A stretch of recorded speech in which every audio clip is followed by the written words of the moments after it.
You wake up, and for a moment, everything is still. The world hasn't yet demanded anything from you. There's a brief, silent pause before the notifications, the emails, the endless scroll of news and opinions. In that fleeting instant, you might even feel a hint of peace. But then, almost on cue, the noise returns. The mind races ahead to the day's tasks, the worries, the regrets, the what-ifs. You reach for your phone, and the cycle begins again. If you're like most people, you've probably wondered, why is it so hard to find real, lasting inner peace? Why, even with all the books, apps, and advice out there, do we still feel restless, anxious, and incomplete? It's not for lack of trying.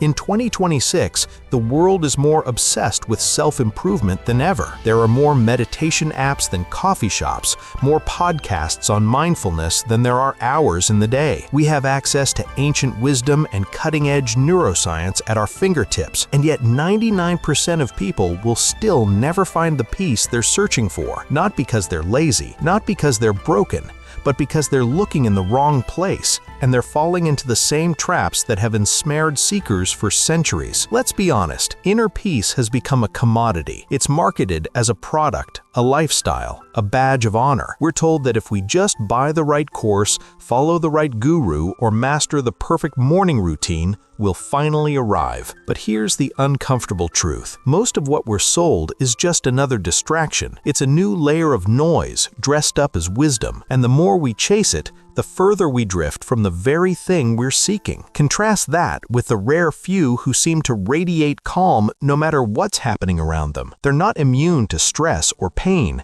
but there's a steadiness in them, a quiet strength. They don't need to announce their peace. It's simply there, woven into the fabric of their being. What do they know that the rest of us don't? What are they doing differently? And more importantly, what are we missing? To answer that, let's step back in time, not to ancient Japan, but to a small monastery in the mountains of Tibet. There, a young monk named Tenzin struggled with the same restlessness that plagues us today. He had left behind a life of comfort and distraction seeking enlightenment. But after years of meditation, he found himself more agitated than ever. One day, in frustration, he approached his teacher and asked, "Why can't I find peace? I do everything right. I meditate, I chant, I study. Why do I still feel so unsettled?" The teacher smiled, not with pity, but with understanding. "You are like a man searching for his glasses while wearing them. You are looking for peace as if it is somewhere else, something to be gained. But peace is not a destination. It is the absence of the search." This is the first trap, the belief that peace is something to be achieved, earned, or acquired. The more we chase it, the more elusive it becomes. It's like trying to smooth the surface of a pond by frantically waving your hands. The effort itself creates the disturbance. But there's a second, more subtle trap, one that almost no one talks about. It's the idea that peace means the absence of problems, the end of all negative emotions, the perfect state where nothing ever bothers you again. This fantasy is not just unrealistic, it's dangerous. It sets us up for disappointment and self-judgment. When life inevitably gets messy, we think we've failed.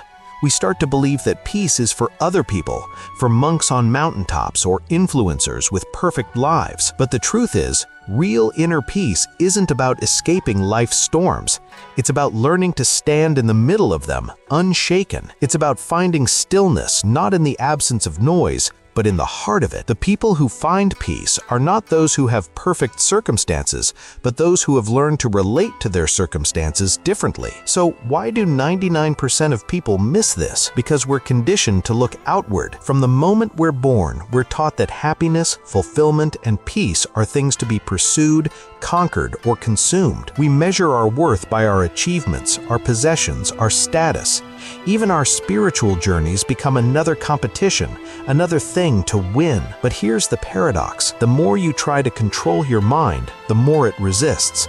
The more you try to force yourself into peace, the more agitated you become. It's like trying to fall asleep by telling yourself, "I must sleep now." The very effort keeps you awake. There's a story from the Zen tradition that captures this perfectly. A student asked his master, "How can I become enlightened?" The master replied, As long as you are trying to become enlightened, you will never be enlightened. The student was confused. So what should I do? The master smiled. Just be present. Let go of the search. The peace you seek is already here, beneath the noise. This is the contrast that separates the 1% from the 99%. The majority are caught in the endless loop of seeking, striving, and self-judgment. The few who find peace have learned to stop fighting themselves. They've discovered that peace is not a prize at the end of a journey, but the ground beneath their feet, available in every moment, if only they stop running. But how do you actually do this? How do you break free from the traps that keep almost everyone stuck? It starts with a radical shift in perspective. Instead of asking, how can I get peace? Ask, what am I doing that disturbs my peace? Instead of adding more techniques, try subtracting the habits that fuel your restlessness. For example, notice how often you check your phone, not because you need to, but because you're uncomfortable with silence. Notice how quickly you judge yourself for feeling anxious or sad, as if those emotions are enemies to be defeated. Notice how you postpone your happiness, telling yourself, I'll relax when I finish this project, when I get that promotion, when I finally have it all together. The truth is, peace is not a future reward. It's a present reality, obscured by layers of habit, belief, and distraction. The work is not to create peace, but to uncover it, to peel away the noise and see what's already there. But let's be honest, this is easier said than done. The world in 2026 is designed to keep you distracted, anxious, and always searching for the next fix. Algorithms know your weaknesses better than you do. Notifications are engineered to hijack your attention. Even the advice to just be present can feel like another impossible standard, another thing you're failing at. So how do you actually live differently? How do you become the rare person who finds peace in a world that profits from your restlessness? It starts with a moment of honesty. Ask yourself, what am I really seeking when I chase after peace? Is it relief from discomfort? Is it escape from pain?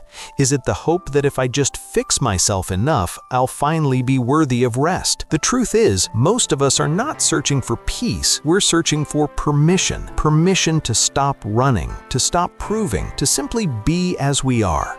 But no one else can give you that. You have to claim it for yourself. Contrast this with the way most people approach their days. They wake up and immediately reach for their phones, flooding their minds with other people's opinions, problems, and priorities. They move through the day on autopilot, reacting to whatever grabs their attention, rarely pausing to ask, is this how I want to live? The 1% who find peace do something radically different. They create space. They protect their attention like it's the most valuable thing they own. Because it is. They build small rituals of stillness into their days, not as a performance, but as a necessity. They learn to sit with discomfort, to watch their thoughts without getting swept away by them. They practice the art of letting go, not just once, but over and over, every time the mind tries to drag them back into the storm. And here's the real secret. They don't wait for the world to become peaceful before they allow themselves to feel peace. They don't wait for their minds to be perfectly quiet before they rest in stillness. They accept that life is messy, that thoughts are noisy, that emotions come and go like weather. Instead of fighting reality, they learn to flow with it. They become like the eye of the hurricane, calm, centered, untouched by the chaos swirling around them. This doesn't mean they never struggle. It doesn't mean they never feel anxious, angry, or afraid. It means they stop making those feelings into enemies. They stop believing the lie that peace is only possible when everything is perfect. They realize that peace is not the absence of problems, but the presence of awareness. It's the ability to notice what's happening without being consumed by it. So what does this look like in practice? It's the parent who takes 3 deep breaths before responding to a child's tantrum instead of reacting out of frustration. It's the student who notices anxiety rising before an exam and instead of spiraling, simply acknowledges this is anxiety. It's uncomfortable, but it's not dangerous. It's the professional who, in the middle of a stressful meeting, grounds themselves by feeling their feet on the floor, remembering that they are more than their thoughts. things, more than their job, more than this moment of stress. And most importantly, it's the person who at the end of a long day forgives themselves for not being perfect, who recognizes that the search for peace is itself a kind of war, and that the only way to win is to stop fighting. If you want to be part of the 1% who find inner peace in 2026, you have to be willing to do what 99% won't. You have to be willing to stop chasing, to stop waiting, to stop believing that peace is somewhere else, just out of reach. You have to be willing to turn inward, to face your own mind with honesty and compassion, to let go of the need to control everything. You have to be willing to trust that beneath all the noise, there is a place in you that is already whole, already at peace. The world will keep trying to pull you away from this truth. It will tempt you with shortcuts, with promises of instant transformation, with endless distractions. But you don't have to follow. You can choose right now to step off the treadmill of seeking and simply be. You can choose to notice the peace that is already here, waiting for you to remember it. So, as this video ends, don't just think about what you've heard. Don't add it to your list of things to try someday. Do one small thing right now to honor your own peace. Put down your phone. Take a slow breath. Feel your feet on the ground. Let yourself be, just for a moment, without needing to change anything. That's where peace begins, and that's how you become the exception.